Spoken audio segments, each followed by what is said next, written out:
Coming up? No, that's all you. Everybody good? Great. How are you?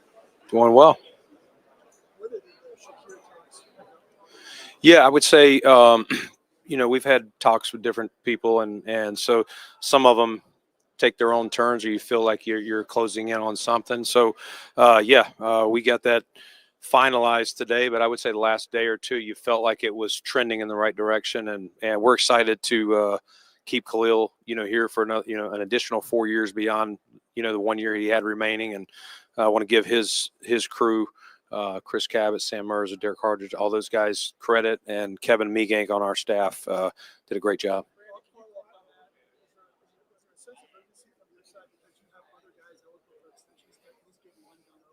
Yeah, I mean, you're trying to always look. You're looking at it's a large puzzle, and so you're trying to find out. We've got a number of guys that you could say, hey, deserved extensions. You also have a cap, and we're trying to.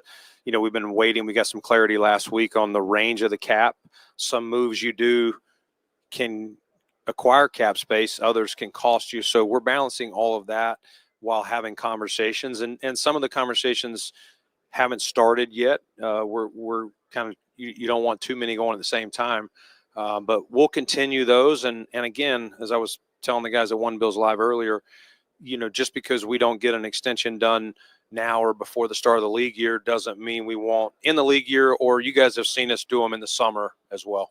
Why did you feel it was important to lock him up for you? Yeah, I think Khalil, you'd be hard-pressed to find anyone, fans, players, anyone in our building to say anything negative about Khalil and what he's brought.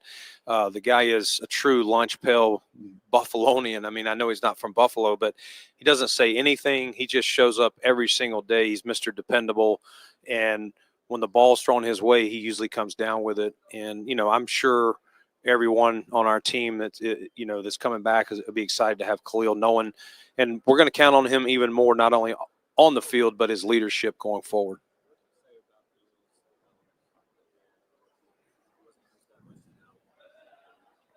Yeah, I think Khalil as a rookie, you look at what were his opportunities and then how did he take advantage. And later that year, as the coaches and Josh became more comfortable and a good feel for his skill set and what he does best, that really started to come to fruition late in that year. He may have led us in receiving in the playoffs that year. Don't hold me to that, but I believe that's accurate. And I think that just took off in year two. And then, of course, this year 3, we kind of knew how he would fit. And, Joe Brady and Josh and those guys get a lot of credit.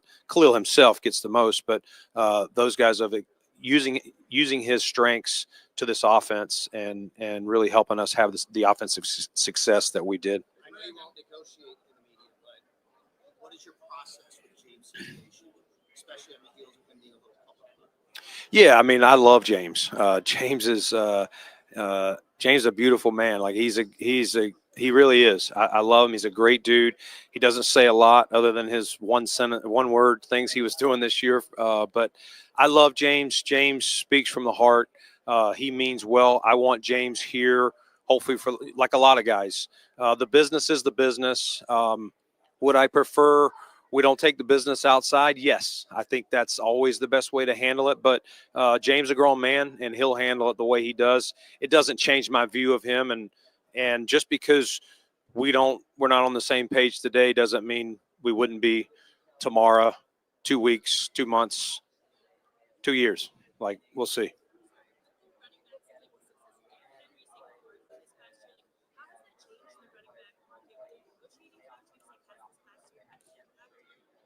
Well, you're always looking at the market. The market is what it is. Whether you're buying a house, sometimes you buy a house and the market goes down. Sometimes you buy a house and you sell it 3 years later and you made a couple $100,000. It's the same way. And the running back position has changed as much or more than the market. No longer is it 3 yards and a cloud of dust. Some of the names you mentioned. These guys are weapons on all 3 downs. And so, Saquon Barkley had a heck of a year.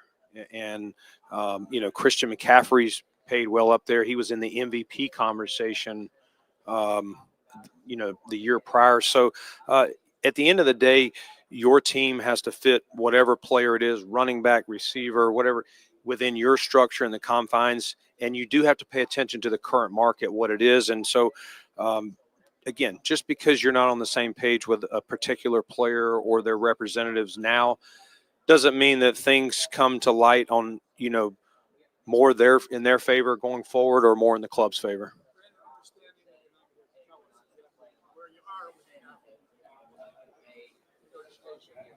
Did the bump alter anything that might have been? Is there a guy out there that, hey, with this bump?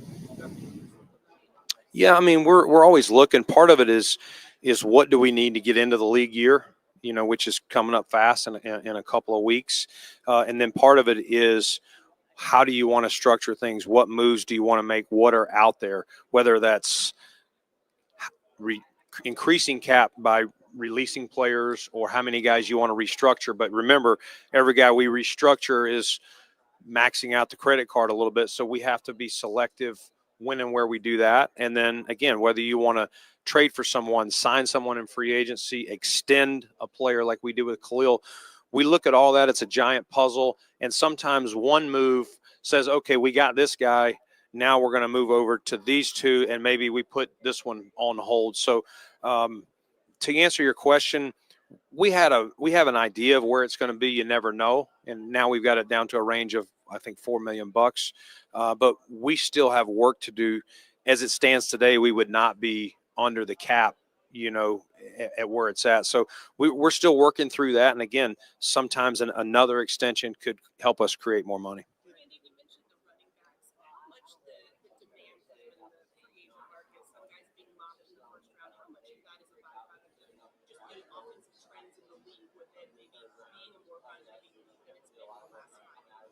Yeah, I think the positions become more dynamic. For a while, as we said, the market maybe was suppressed. People were not looking at them as weapons. I kind of look for them as anyone you add to your offense. What do they bring? What is their skill set? Is it a mismatched player? And some of the names you guys have talked about, Saquon, McCaffrey, any of these guys, Alvin Kamara, those guys, they can line up and play wide receiver. They can line up in the backfield. And so there is more value to those positions. Someone asked, I think a year or two ago, what is your philosophy? Would you draft a running back in the first round? And I'm like, I probably wouldn't draft a running back that is 3 yards in a cloud of dust. But if it's a weapon like some of these guys we're talking about, heck yeah, I would.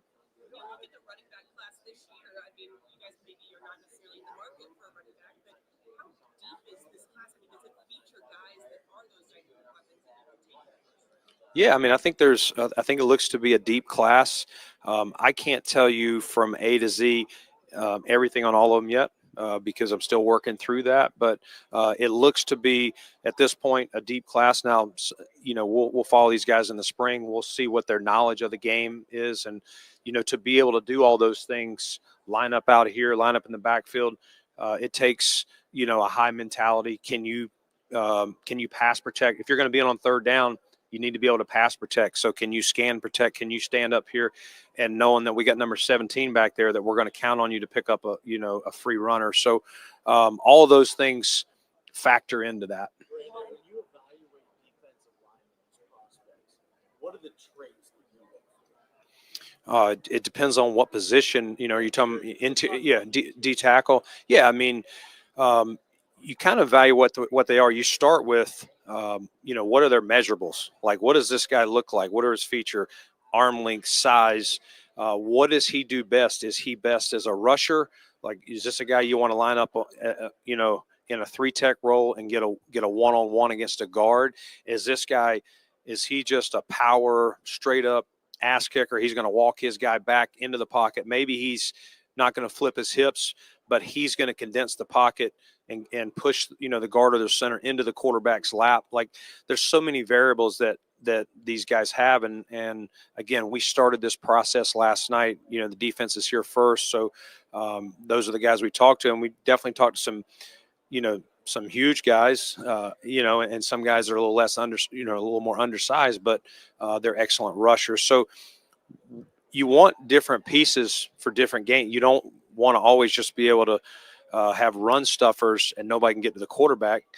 But you can't just have, a slew of guys that can't stop the run when, it's December, it's cold, it's snowing, and guys are just going to line up, in the backfield. So we want to be versatile with our skill sets and be able to attack in as many different ways as we can.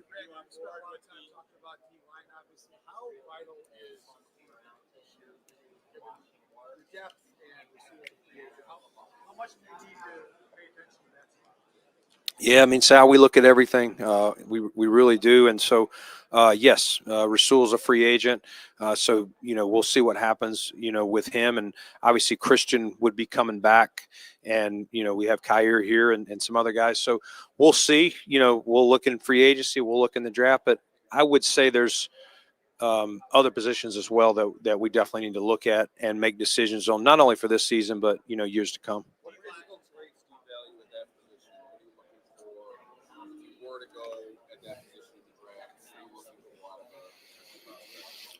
Well, again, you got to evaluate what they have. I mean, of course, if you could take a guy who's 6'2", strong, 200 and something pounds, he's got great ball skills, and he runs 4.35, I'd put him in my pocket and take him home. But that's usually not the case. And if you're drafting at 30, you're probably not getting them. So, we'll evaluate what they do well. In our defense, one of the things you got to tackle. You got to be physical, and not every defense accentuates that. You still have to cover. We do want to turn the ball over. Our defense, although it wasn't perfect all season, the guys did a heck of a job, Bobby Babich and those guys, of stressing, punching the ball out, making plays on the ball, whether it's against the quarterback or running backs or whoever it is, and so all of that plays into what it is. So we've got to evaluate what the corners have. In starting in free agency, that happens first, and then this draft class, and we'll line them up the way we see them, and like we do other positions, and then if there's a guy in free agency or a guy in the draft that we think fits what we need in Buffalo, we wouldn't hesitate to sign or draft.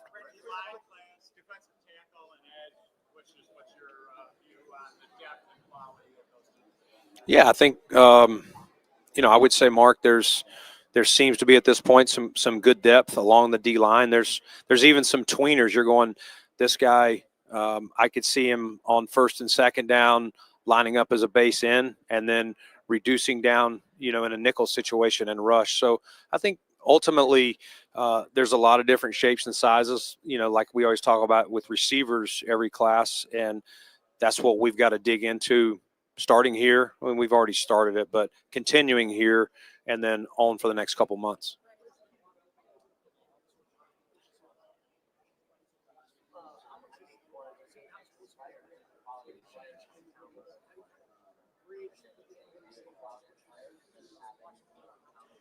As far as the rushing attack, yeah, I mean, I think a lot of teams, and I would say we were one of the first teams to do it.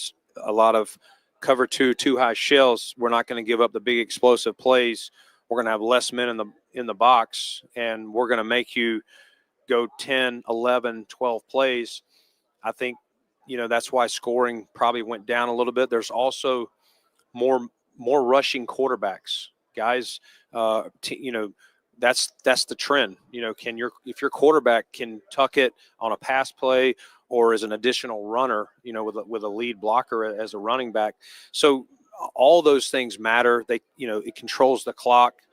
If you're trying to keep the other quarterback, off the field, best way to do that is to possess the ball. So I think all that will continue to. The game is always. It's never staying the same. It's always evolving. Because it was so pass happy and points were scored, people thought that was where it was always going to go. But people started saying we're not going to allow that, and so it will evolve. And at some point, 6-10 years from now, it may be back to pass heavy. But right now, you're right. It's more of a balanced attack. Yeah. Yeah, that was awesome. Awesome for Josh, first and foremost, and his family. That was cool for, Sean, myself, Terry to, fly us down to be there and support him for that moment. And, I mean, nobody's worked harder. This was a guy that was overrated, right? I'm laughing, but in all seriousness, that's how our training camp day started. Josh asked me the question, and we were getting into the overrated to a guy who won MVP, and so cool for Buffalo though too. You know what I'm saying? It's just as been there 8 years now and feel like a Buffalonian myself, like just to feel the buzz in the city, and it was kind of a nice pick me up for our city and our team for falling short, because we don't take that lightly, and that hurts and still hurts today. But for Josh to do that, I know our players were excited, our team, our fans.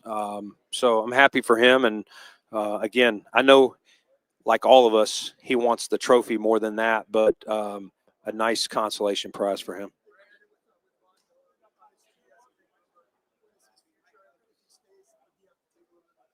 Yeah, I mean, we're still looking through all that. We really are. I got the same question with One Bills Live guys. Vaughn, last year at this time, we were working on a restructure for him, and he did something unprecedented. He was guaranteed, I can't remember, 10 or 11 going into the year, and he took a pay cut below his actual guarantee. And you're talking about a first ballot Hall of Famer that did that. So a lot of respect for what he did to come back and try and help us chase this trophy. And I thought as the year went on, he continued to show, that he could still play. As far as any decisions, we're still working through all that.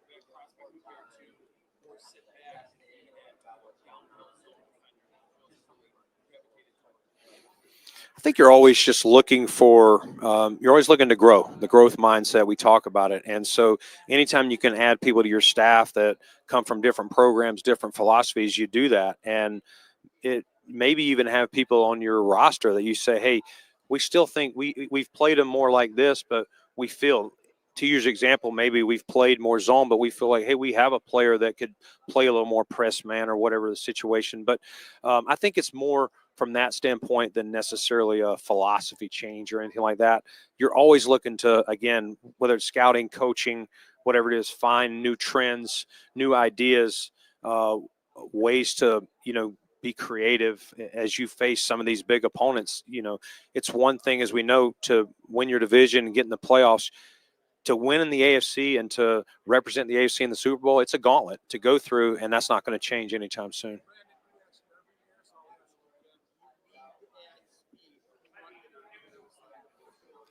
I know you asked me that because that's your way of telling me I need to add speed, Sal. I get it. We're always looking to add speed, but they got to be football players too. So I'm never going to turn down speed. I promise you, I'm not. But we're always looking for everything. And so you want speed at as many positions as you can. But football, as we know, it's not played on a track. And so it's the whole thing. We are evaluating the football player first, and then what else do they bring to the equation? So yes, if we can find some speed and you see some speed, Sal, we'll add it, buddy. Has he? I saw him.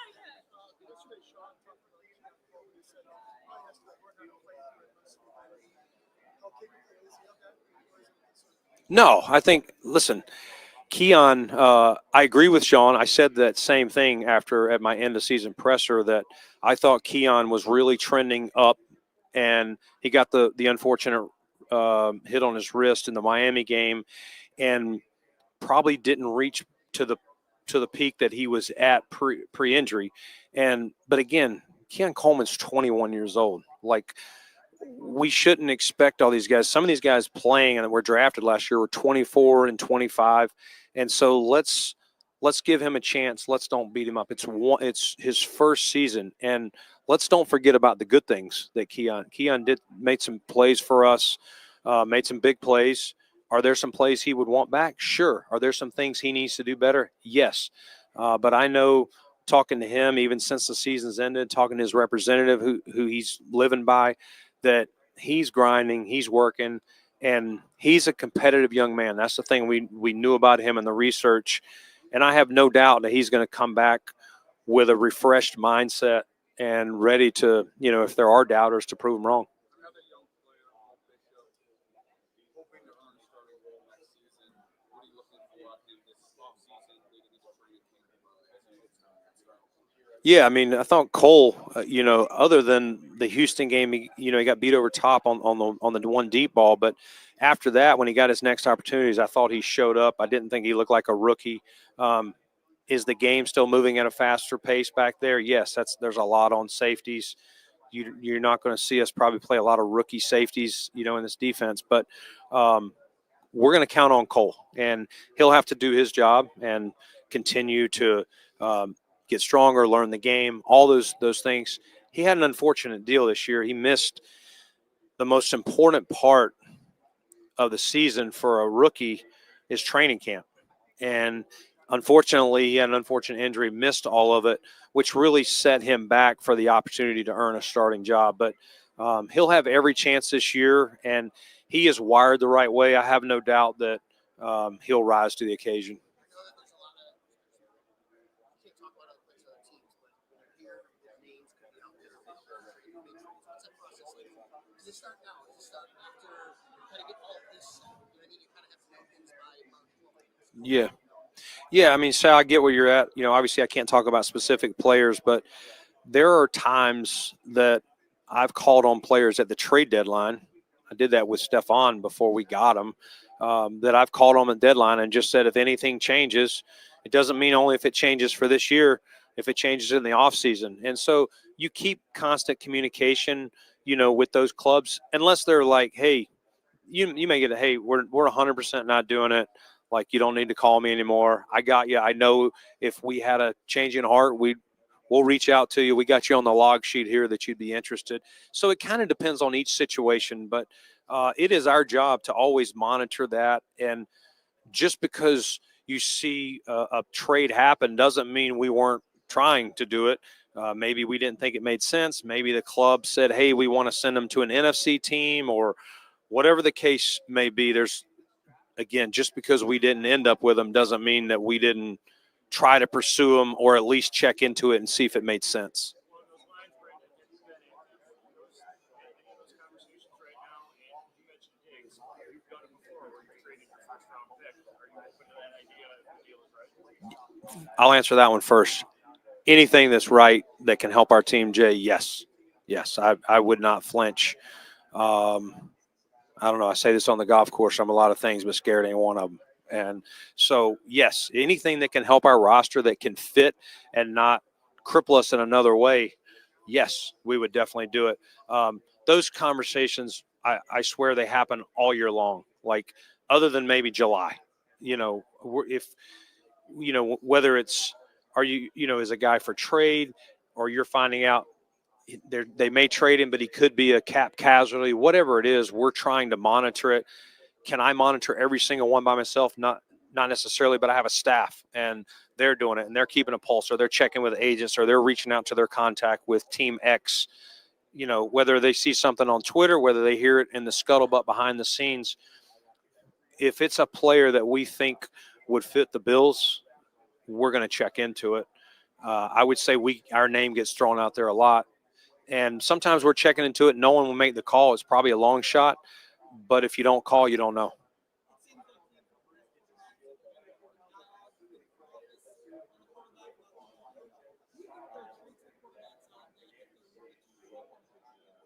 Yeah, I mean, shoot, a lot of them probably be better than many of us GMs, me included.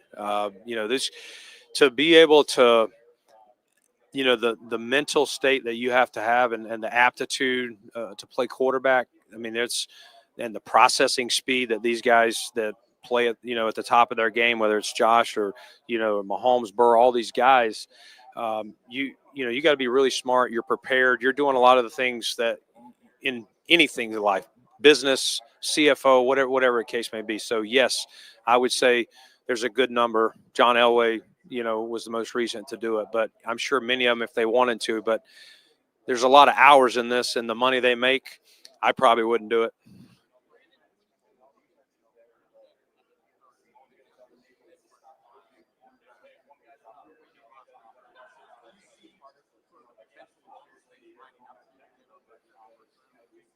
Yeah, I mean, it's so hard. It's February. You got 2 months from now. So many things change. Injuries happen. You meet guys, and you're like, "Ah, I don't know about this guy that looks good on film, but you're just not feeling, or something's not adding up." I think it's too early for me at this point to answer that. I mean, I can tell you, most years today, standing up here, I don't know unless I'm picking in the top 10. I don't know right now really what is going to be staring at me, but things will come together. Ask me in 2 months, and I could probably give you a better answer, even though I probably wouldn't answer it.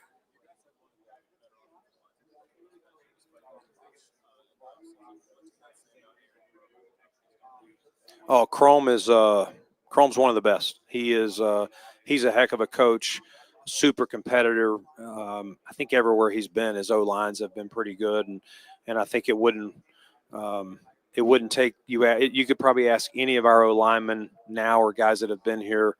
I've never heard any of them say anything negative, about Chrome. I'm not in the meeting room, but he gets it. Sharp guy, and we're fortunate to have him. Yeah, it seems like Coach Belichick started a new trend, and so yeah, Ron called me and told me what he was doing, and it was cool because I know he had some opportunities he was investigating in the NFL, and I think he also had that one on the kind of the side burner, comparing it, and he seemed excited, and gets him back out west, and easier for him to play Pebble Beach and all those good courses.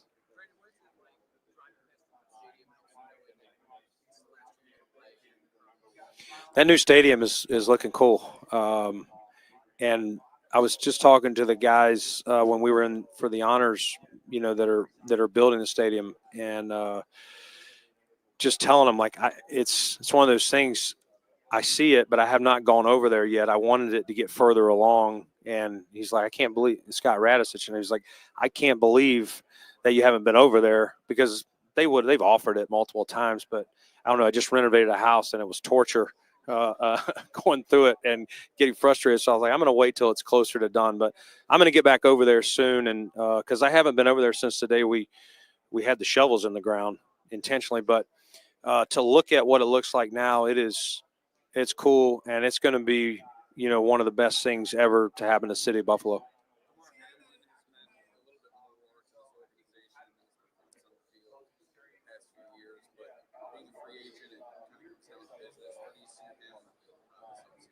Yeah, I mean, like all the other guys, I don't want to get into each circumstance of what their status is, but I mean, Damar's story is a movie, and it's a movie you wouldn't believe that it made it this far, and a lot of people would have turned it off and said this is a hoax. So um, it's there, there's nothing but unbelievable things to say about what Damar's done, and we'll let the business take care of itself.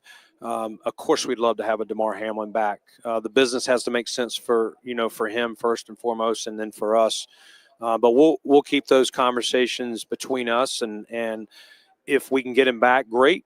If we can't, I'm going to hug him and call him, and like we do with a lot of the other guys when we just can't make the financials work on our end. But what a great job he's done. I don't think hardly anyone out there had him pegged to be our day one starter, and he didn't lose the job, all year, and that's a credit to him.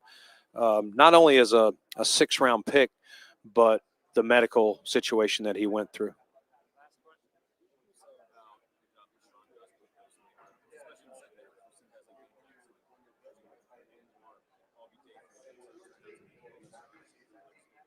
Yeah, I think our coaching staff does a great job of just really taking, what we quote unquote give them, and finding their strengths. And like we were talking about earlier, whether it's a zone player, a man player, whatever it is, and just continuing to develop them. And sometimes you don't get instant coffee like, some people rush to judgment. Oh, this player's not playing, but special teams year one. But when the light comes on, I mean, I even think of Terrell Bernard at linebacker. Year one, Milano got hurt. He went and played will linebacker against the Jets, and it wasn't his best day. But by the time he finished that rookie year, came back, he even told me, he's like, man, the game really slowed down for me year two. So I think our coaches do a great job on both sides of the ball with that. Thank you, guys.